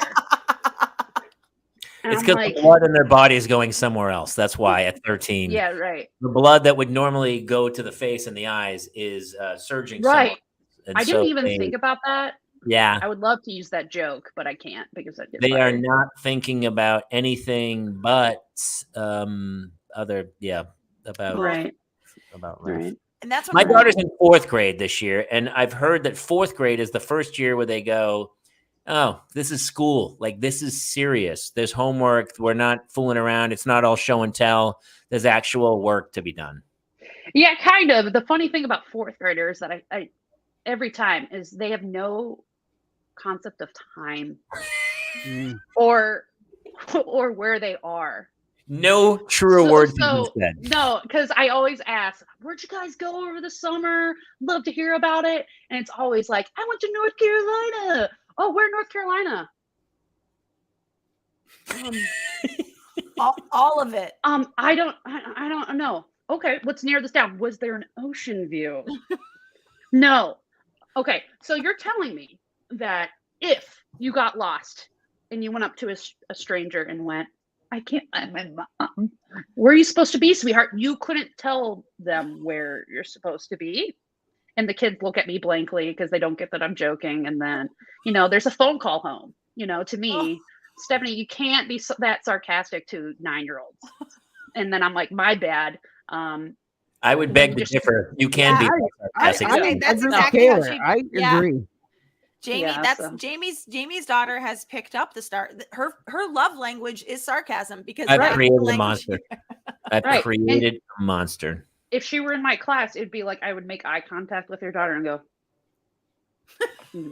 I met Jamie's daughter, and within 30 seconds, she had given me a nick. What did she call me, Jamie?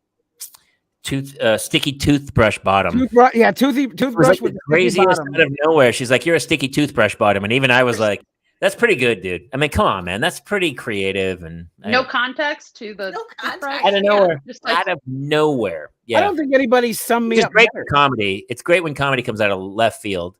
Right. My neighbor, she was like 5, and the next door neighbor was like, hey, Hannah, how's it going? Or something. And she goes, wouldn't you like to know? She was 5. And I was like, oh, fuck, I've created a monster.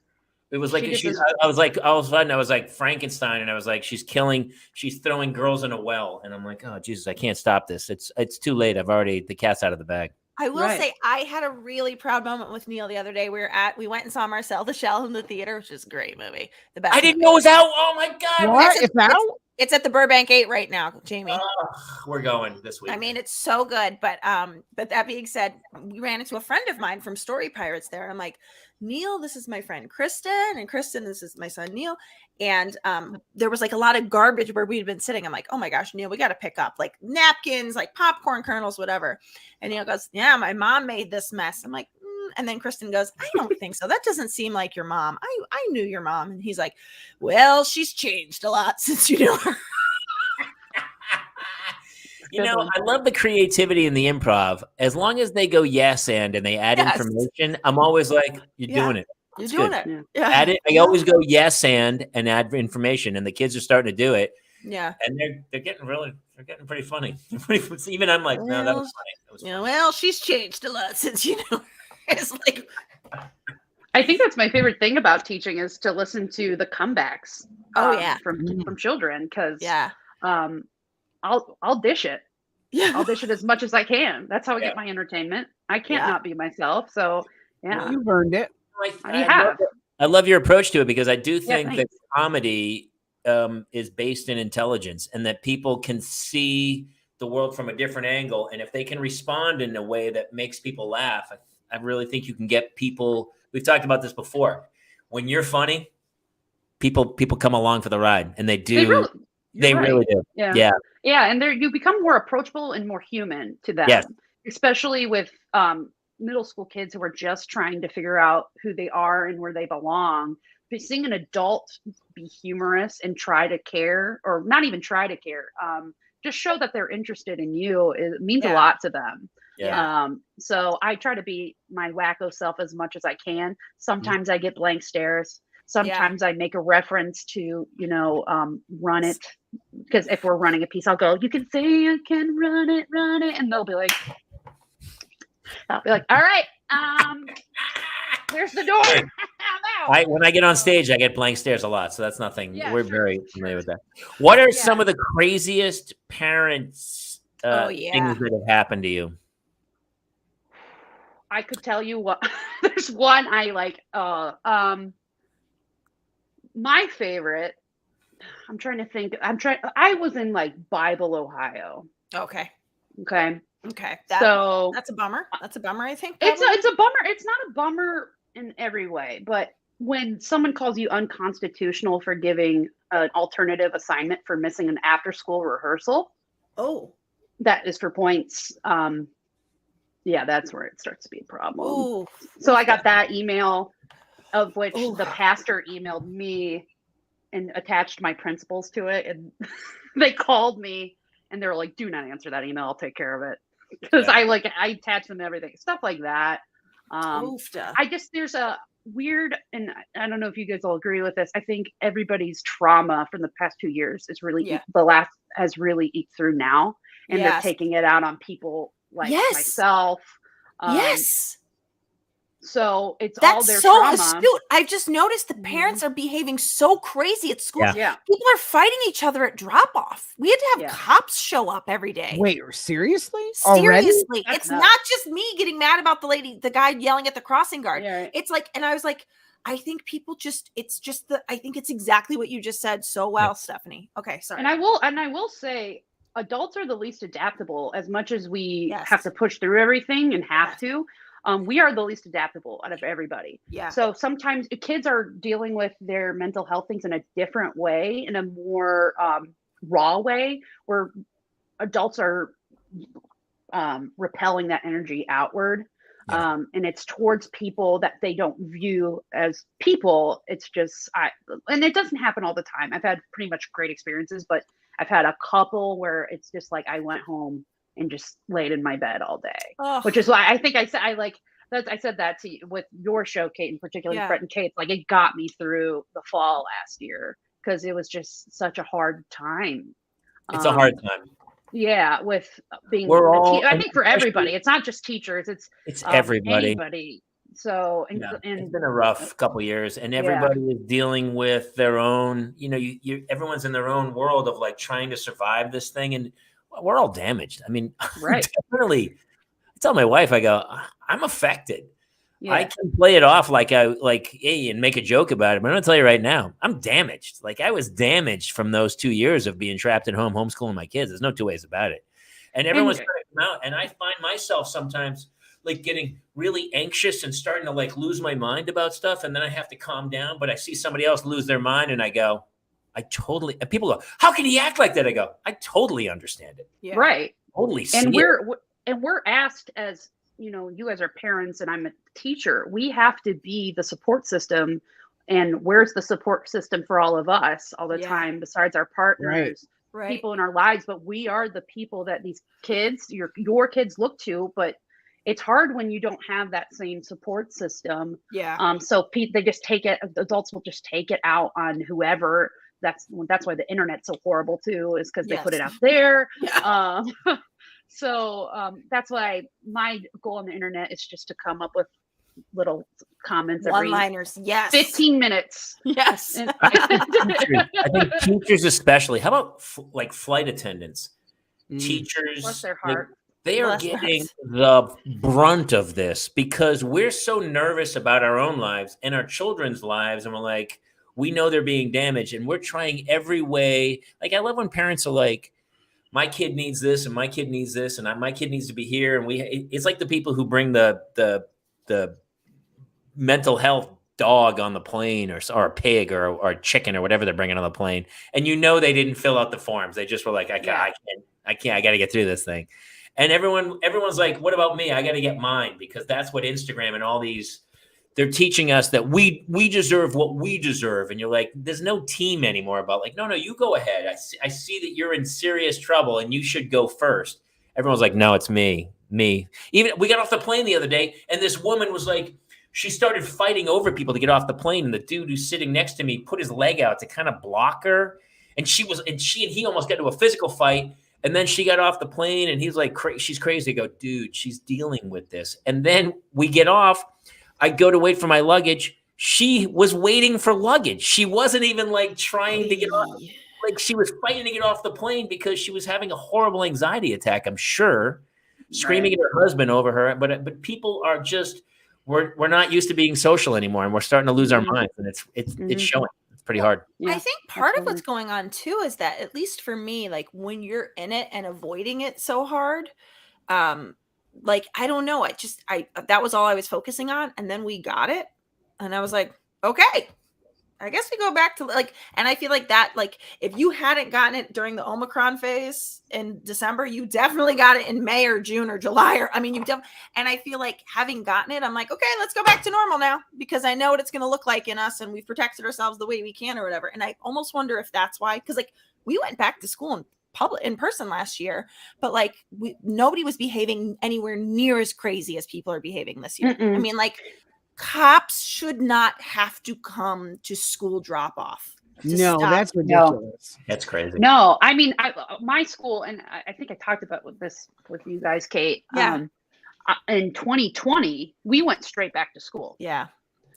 We were like one of the only districts because that county COVID didn't exist, but everyone was just so grateful to be there. Yes. That was actually a great year. Yes. Like, it was a great year. And I had a great time with the kids. It was the year after where it was like, this was the hardest year I've ever, and being a first year teacher was hard because you're tired, but this was like, it was the hardest year I had ever experienced. And I'm hoping it gets better now that we're starting to get back to normal. Yeah. And what back to normal doesn't just mean life. It's like back to normal in the sense that we're used to being back to normal. Yeah. Because that's part of the problem too, is that I had kids in my last district who would scream coming into school because they're just not used to going to school every day. Yeah. And they'd be holding, these are 13-year-old kids holding onto their mom's legs. And so getting back to normal is really, and feeling what it feels like to be back to normal, I think hopefully will take a turn. But even this week, I work as an actor, and I get tested every day. And so when I go in, if I test positive, you're done. You're done.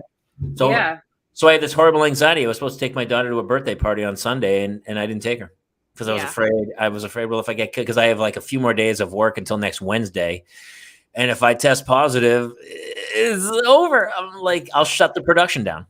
And so there's this sort of Damocles hanging over my head, where I'm like, people are like, hey, you want to go? And I go, I can't. I'm wearing a mask. I'm like, it's been like 2.5, 3 years, and it's driving me insane to the whole thing. Yeah, affecting us. Ugh. Well, Stephanie, I got to tell you, I feel like those kids are so lucky to have you. Yeah. And what I wouldn't give to know that like somebody was teaching my kids who loved having fun and wanted my kids to feel seen. And I don't know, thank you for doing what you do.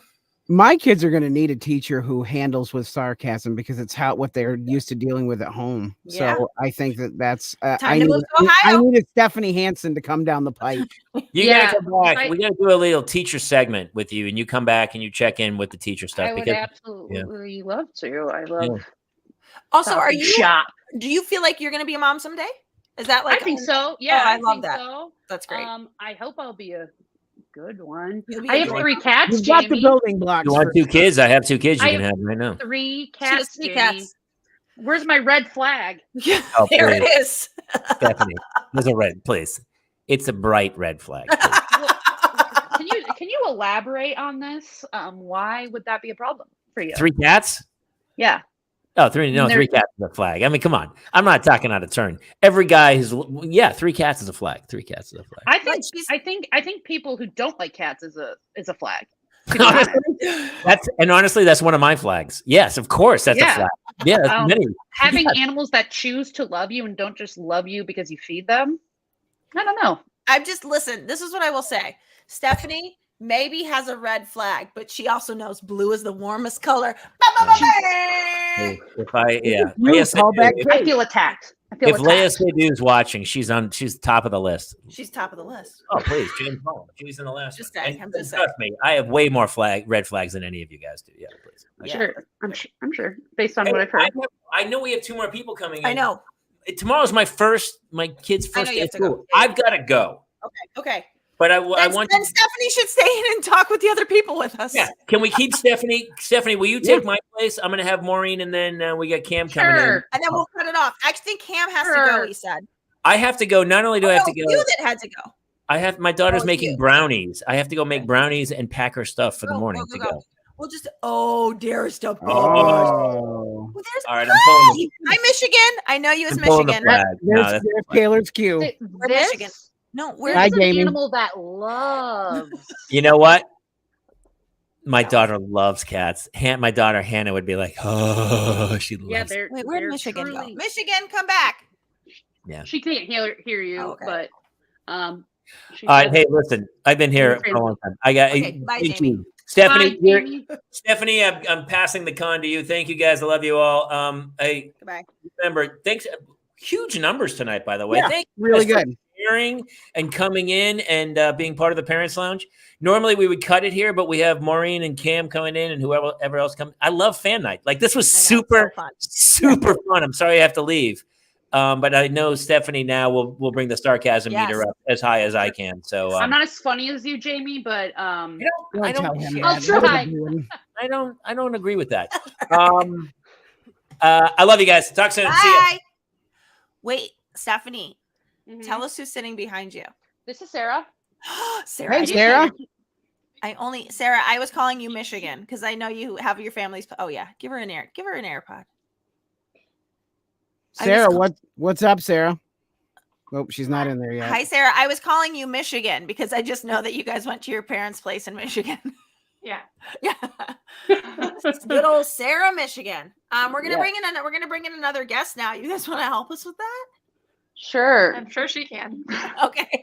Ladies and Sarah's gentlemen, our like, next guest goodbye. is a long-term fan. I'm being kicked out. A mother of one who can't get alcohol on certain days because she lives in Utah. Yes.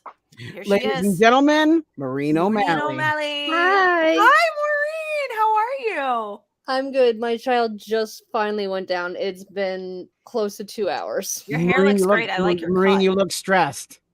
Oh, it's been a week already. Ugh. This week's been a week, huh? Should we bring Cameron because we're running so low on time? Should we bring Cameron in too or no? Magnus Thor Magnuson. Hello. Well, thank you, Thor. Jason, should we also have Cam come on now too? Sure, or no? I'll bring him in. Ladies and gentlemen, Mr. Cam. Candid Cameron. I love it. Oh, dong, dong, dong, dong, dong, dong, dong, dong, dong, dong, dong. He's drinking mouthwash, guys. It's just mouthwash. Yeah, it's just mouthwash. No, what we're dealing right now is so we live in a townhouse and apparently our fridge was leaking, and this has been leaking even before we moved into this townhouse, so we didn't know we are renting. And there's mold. And So they've sprayed it. It should be fine. But we have a giant fan in our kitchen that's just on all the time now, and our landlord they're dragging their feet on when they're going to demo it, and we need it to be demoed soon rather Yeah. than later because I Yeah. have a 2-year-old. Right. Yeah. And that, I mean, that can lead to severe health issues. Yeah. Yeah. And so it's been, and this has been going on for close to a week. My poor husband is a professor. So Stephanie, he's a professor of music. So you'll appreciate that. Where? At Weber State, Utah. Weber State. Okay. Okay. Nice. It's in Ogden. Yeah. And so he starts teaching next week, and he's been home. So like this was the perfect week for them to do this demo stuff. So because he's home and he can do it, and he's there. Otherwise, I have to take a work from home day and sit while they demo our kitchen. Ugh. And but I mean, thankfully the child is in daycare, so like she won't be home. Yeah. And I'm just praying to God for no like sick, like. I know.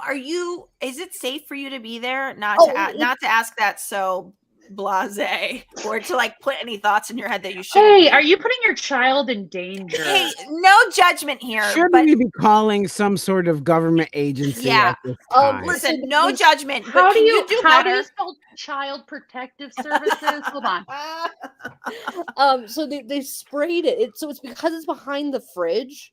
It's fine. It's just like they've sprayed this like this thing, which we also know it's fine for our cat. We've already talked to the guys that did this, so it's fine. It's just. But is it possible they just said it was fine because they're lazy? Listen, I'm just spitballing here. And also, did you ask about the child before the cat? I just want to know what the hierarchy here. Truly. No, the argument was that because she can't get behind the fridge, the cat can get behind the fridge. Oh, okay. So, by the way, do you think it's possible your daughter might be able to get behind the fridge? I'm just kidding. I'm kidding. Cameron, where are you coming from? I'm out in Phoenix, Arizona. If you can't tell from the sweat coming off of my. It's so funny. Freddie was calling I'm us pretty from sure Arizona. Sweat happens across the country, Cam. I know. I was gonna say, like, I didn't even notice you or Freddie sweating. Yeah, no, I'm absolutely. Is Arizona sweat different? Like, run down. Is Arizona I sweat? mean, it's like more of a wet sweat, you know. As my family when I moved to Utah, they're like, "Oh, it's a dry heat." I'm like, "No, it's still hot. It's still gross." They say that here. I just tell people it's like if you turn your oven to 400 and just stand in front of it after it's preheated for an hour, that's what like you feel the second that you walk out. I will be doing it with a pizza after the show. I think Kate and Jason with kind of Midwest with Pennsylvania. Ours is if the oven's on and they dumped water on it. Yes. That's how it feels here. I'm from Chicago, Stephanie, so I know. Oh yes. Oh yeah. Yes. I'll tell you what. When I was back this summer. Wait, do you know Freddie? Yeah, no, I know Freddie. He's one of the Dadlands gangs that everybody hung with Jamie during the Great Reckoning. No one tells me anything in this house. Well, Okay. Also, Freddie and I talk offline. I'm doing. You can see all the Lego stuff up there. I do Lego stuff all the time, so I do design. Oh my god! Cameron's a straight up Lego master. Yeah, no, I do. Yeah. Yep. Look I have a black cat. Stuff on there. I'm doing stuff all the time, but like, I'm doing all sorts of design stuff. You actually design? Yeah. He's so it's good. It's not like you buy Diagon. Well, no. So there's this program. Oh, okay. There's this program called Stud.io, and it's great. And let me tell you now, you can use it with your kids, and you should be.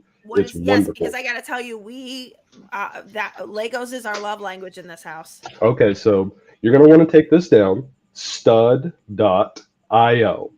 What it is it's a local program that you put on your computer for free, and you build. When you build, it has the entire library of assembled parts that you can use. And you can use parts that don't exist. So you can use any part that is created in any color, but you can also set it to where you can only use true and existing parts. And this is important because what I do is I use true and existing parts to create sets based on what I see. So I've done a few different things, and I mean, after this, go look through. But That's amazing. that is what I do, and that's what I'm teaching my son to do How because old's he your loves son? Lego. He's 7. 7. Okay, that's the same age 7. as my kiddo. One of Yeah. my kiddos. Yeah. It's I gotta tell you, like, so my girlfriend was saying, and we're gonna do this. Hot tip for those out there. She said there's a Lego program, like a Lego subscription, Mhm. where they send you the build, you build it, and then you send it back. It's like she's Mhm. like, do you want to split the subscription with me? It's $30 a month, so it'd be 15 for us. And like you get like a set, so it can be like, and you can like vote on which set you want. But it could be like the 1987 pirate ship, and then you get to like build it, and then you send it back, and then you don't have to buy Diagon Alley because you might get sent Diagon Alley and get to build it, and then you break it apart and send it back. It's just, I don't know. It sounded like great to me because then I can, like, right now we still have Boba Fett starship waiting to be built and the night bus waiting to be built, and I'm like, why did Is this your first month doing this? No, we haven't done it yet, but we're going to. Yeah. We have entered a phase of child development where Legos are starting to make their way to the floor. Oh, it's the absolute nightmare. Absolute nightmare-inducing hell that I live in right now. Yeah, it really hurts. It actually really. My mother would not let us have Legos for that exact reason. Like she was like, I was not allowed to have them for that. Not reason. doing it. Right. And also, She's like, my dad I'm not just doing hated Joy. I just want to just be very specific here. So Yes. I collect, and I let my boys collect too.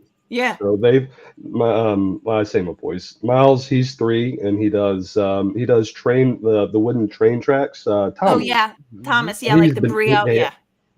Like he's ape shit for that. Like I wake up and he goes in there and he's like trains, and he will slap his brother until he wakes up. Like he is legitimately a 3-year-old caveman, and it's great. Mainly because he slaps his brother instead of me. But no, his brother is into the Minecraft. So I will tell you this. He got for his birthday, there's a set that has the axolotls, like it's an underwater set. Yeah, he lost both of them. Oh. He lost the eye monster. He lost the clear parts, and he lost the head to the scuba diver.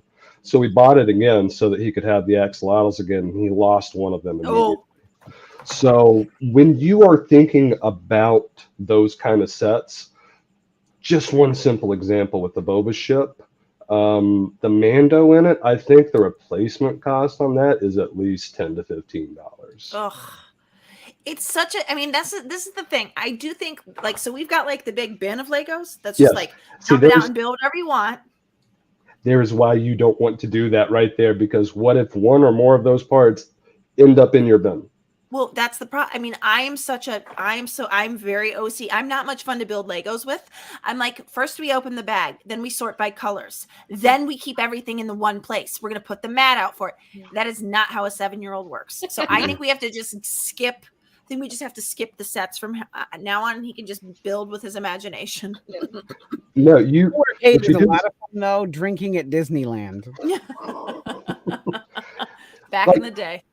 No, what you are describing there is going to Disneyland. Like, who goes there sober? Yeah. Like, well, we went there sober, but we didn't stay sober. We didn't stay sober. No, Steph, no. Yes.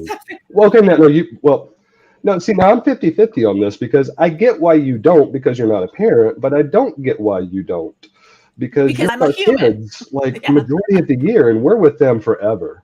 I have to say this. I went to Disney with my husband's family, and I had to have a drink before I got in the park because I was with them. Yeah. I'm really looking forward to alcoholism. Thank you, guys. She's still so young. She's still so young, folks. She's That's still got a 2 on the front of her number. Just let her. Okay. For a couple more months. That's it. I'm officially an elder millennial now. Yeah. I've been an elder millennial. How old are you, Maureen? I just had my birthday last week. Happy birthday. I'm 35. You're not an elder millennial. You're among my friends. I am. No, you're not. I'm an elder What is the millennial. cutoff, I'm the Morgan? tail. It's my year. It's 82 is the cutoff. Or Among 81, my maybe. friends, I am an elder millennial. No, sorry. You're still generation. Mulligan, did you just take Kaylor's bedside manner? Yeah. I was like, nope. Sorry, Maureen. Can I Doesn't just count. say that I'm You old? I actually don't made me- want like You made me I feel a don't little, want little to bit go better. deep Thanks, into it. Kate. I just tell everybody I'm old. You're old. Nope, Maureen, you have more trophies than Kate does. Sorry, you're not an elder. Nope. Nope. No, okay. I grew up in Chicago in the '90s, and I did not get trophies. I So didn't either because I think that's a boy thing. Honestly, I don't I think got it a was lot a girl of trophies. I got a Oh, lot it of absolutely trophies for was. speech. thing. Okay, Downers Grove, Illinois. Whoa, Thank you. oh there. Yeah, let me ask my wife. She did Evanston, the baby. Okay, Thomas Franklin Stovall says he collects fossils, coins, lapel pins, cameras, records, projectors, and films. Yes, Thomas. Physical media lives. Narcolepsy 27. Beer. Hi, I honey. think Good to that's see you. beers. He collects beers. Oh. The only medal I ever got was for 10 years in a row I won our local county fair's ice cream eating contest. Okay. And then they retired it because I wouldn't allow other people to win. Yeah, well, it does. I would have won lactose intolerance for that. Like It's a slippery slope for sure. Jason, you're like that great Greek god that like won all the Olympics and all the people got pissed at him, and then like somebody hit a statue and it killed him. They threw it in the sea. That's you, but with ice cream. Well, that took a turn I wasn't expecting. Yeah. I've had a tough day, and I just have to make really long observations sometimes. We're gonna That's have why to I let love you. We're gonna have to let you all go because it's 8:36 It already. is fine, yes, we do have But to wrap, Cameron, but- tell us just real briefly what was tough about today. Did it involve kids or did it involve stepping on a Lego? No, it doesn't involve all the Lego in our house or in our Lego room. No, it involves my kid at preschool and his penis. Oh. All right. Okay. Everybody guess. Everybody. No. Hold on. Let's all take one quick guess. What the story with the penis at preschool is? I think he showed it to a kid. Stephanie, what do you think? as an educator in the fine state of Ohio, I am going to plead the fifth on this one. Maureen, what happened with a penis and Cameron's son at preschool? I think he grabbed it inappropriately during like a presentation of some kind. Okay. All right. Jason? I think he did the donkey without pants on, maybe a little swingage. Okay. Yeah. Okay. All right. Cameron, which of us was closest? He's going to be None like of you. Stephanie. None of us? Okay. No. He zipped it up into a zipper. No. Okay. What was it? And Narcolepsy guessed a modified form of finger painting. No. So, he asked why his penis doesn't look like a vagina. Okay. Fair fair. Yeah, Well, actually, not vagina. He said "buh" because he is. buh. Why does my penis not look like a vagina? And I said, actually love That's that he awesome. uses I love that he's using the proper names for those Mhm. parts of the body. That's amazing. Mhm. Good work on that. Mhm. B, great question. Yeah. Great question. And So what's the problem? he apparently asked in the girls' bathroom. Okay. So he had peeped. Had he peeped a vagina? No, he didn't understand because he's been asking. They're just like he's 3, and I'm like, I get it. He's 3. Yeah. That's, My we went through daughter- a similar thing here when Jace, after he watched Seeing Red, he told me that he had his period. Yeah. And my biggest concern was making sure he and his mother's cycles didn't sync up. Yeah. Yeah. Massive. You can't. You Rough. can't It have would be rough for me here. You'll appreciate this, Candace. My daughter, we were getting her ready for a bath, and she goes, butt, and we're like, good. She's like, no touch butt. It's like, yes, but we need to clean you. I'm glad You're I'm like, teaching boundaries, and I like that. I like that, but I have to clean you. Then she followed it up with front butt. And you're like, no, it's not actually called a front butt. Actually, she calls it vagina. I'm very proud of her. I love it. I love it. Jamie Kaler at 57 is still not using that word. He still won't use the word. His kids are like, they call it like their hoo-ha or something. What do Yeah, they call it? hoo-ha, and they call peeing a tinkle. It's they Yeah. don't. Listen, your urethra is emptying out of your labia majora, and That might be the first time labia's been said on this show. Not the last. Well, Kate, you'll appreciate this. I get for my birthday, I got a dress that is a artist rendering pattern of vulvas, and I wore it to work because I was like, "Fuck Utah and fuck the patriarchy." So I did. She's I coming for apologize. you, Mormons. Yeah. She's coming. So I haven't gotten to the worst part of it yet. Oh, sorry. Sorry. No. So this was just like what he was describing with me, and I'm just kind of like, okay, buddy, that's, I'm glad that we had this talk because we talk about our days. Usually not when he's just butt naked in his room coming in from the shower. And in the middle of having told, me this whole thing, he just looks at me, he's like, Dad, can I touch my penis to my, what is this? And we don't not tell. So I was just like, well, those are your testicles. And he's like, can I touch my penis to my testicles? And I'm like, I don't know, dude. I mean, like at that moment, I was just not prepared for it. So I said, I mean, technically, yes, you can, dude. I see you doing it as you ask. So you have your answer. Could you not? I like his ask for forgiveness instead of permission mentality there. Was he a little bit like, hey, Dad, you think I can do this thing I'm doing? Oh, he is. Like, no, he like, everyone lets him do everything because they're like, look at that face. And I'm like, I see it. It is the face of pure evil because he has become 3. Yeah. And he has realized that he is 3. And he realizes that everyone thinks he's adorable. And everyone lets him get away with it. 6 months until I have that face. I know that. Yeah, that's coming. That's coming for you, Maureen. Well, all of you, this was a real delight. It was, wasn't it? Should we just sign off with all of them on here, Jason? Obviously. We got to do a quick rundown of our stuff, but yes. Oh, yes. Oh, okay. Do you guys want to stick around for this part, or do you get me off this camera? Is that okay? Sure. Okay, great. So first of all, everybody on the screen, raise your hand if you're coming out to Sayre, Pennsylvania to see our show. I was really hoping it was closer. I know. How far is it? You're by Scranton, closer right? to Pennsylvania. Yeah, we're about an hour and 15 minutes north. Okay, and how close is it to Pittsburgh? That's a hike. About 4.5 driving. Okay, so not gonna nobody do it. here. Sorry. Nobody, yeah, I understand. Yeah, I sorry. understand. We're If it talking were in, Utah. if it were in Pittsburgh, Okay. but no. Well, we'll work on it. We'll work on it. Genevieve, I'm moving to Pittsburgh next Genevieve is summer. coming So. from Atlanta to the show. She got tickets already. I mean, in fairness, Genevieve's family also lives in Sayre. I don't think they're here anymore. Oh, Genevieve's just a real one. Okay. But anyway, we are going to be, Kate and Jamie and I will be at the Sayre Theater on October 14th and 15th. You can get tickets right now at BradfordCountyMovies.com, and the pre-sale price of $25 for adults is going until September 30th, and we are going to be having a wild party. Jobo, we are going to see him for sure. That's going to happen. Wait, he's really coming? Jobo, did you Jobo? cancel your other vacation and get this done? I don't think he's not going to. He might have already left, actually. Okay, yeah. Dude, that's wild. Also, could you put the flyer back up real quick? Sure.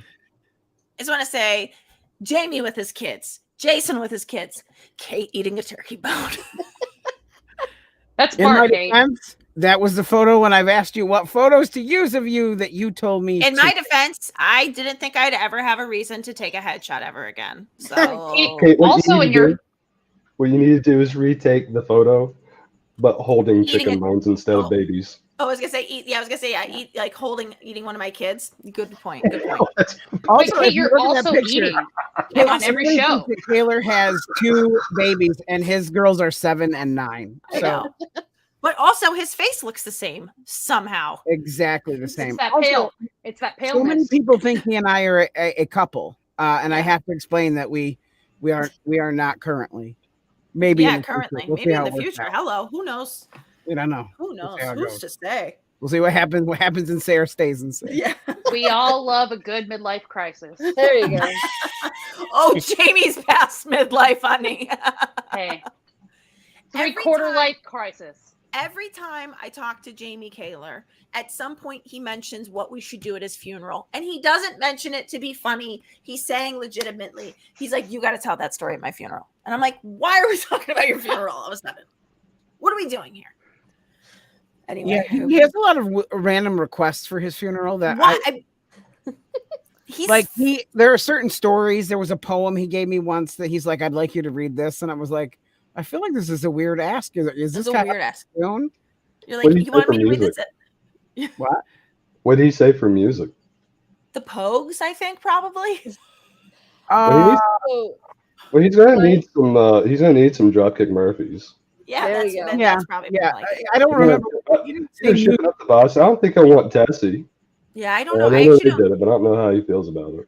I don't think. I was actually going to say, my great grandmother has told the story. Told a story that only was told once and it was recorded. And she said in the recording, and she told the story, and she said, "Now you can't tell anyone the story, even at my funeral." And she was 101 when she died. And the story is basically like no one would know who this person was in this story. But because she was in a small town in Wisconsin, she was convinced that someone would know this person. So funny, like if I have friends like that who are like, they're just an isolated friend I have from one thing, and they're like, you can't repeat this to anybody. I'm like, who would I say this to? What are you worried about? Anyway, Jason, sorry. Keep going with the outros. I'm sorry, I interrupted. All right. You can find us every week, every Tuesday night live, 10 p.m. Eastern, 7 p.m. Pacific on Facebook.com/The Parents Lounge, Facebook.com/Jamie Kaler, YouTube, Twitter, Twitch, and like 8 other places that it goes out to. And you can catch new episodes of the show. The audio versions of the podcast go out on Mondays and Thursdays on iTunes. Kate, do you want to finish up? That is it. Thank you so much to our special guests and co-host today, Stephanie Hansen, Maureen O'Malley, and Cameron. I messed it up. Good old Cameron. Thank you guys. Well, we love you guys. We'll see you next week. And good night, everybody. Have a good night. Have homes on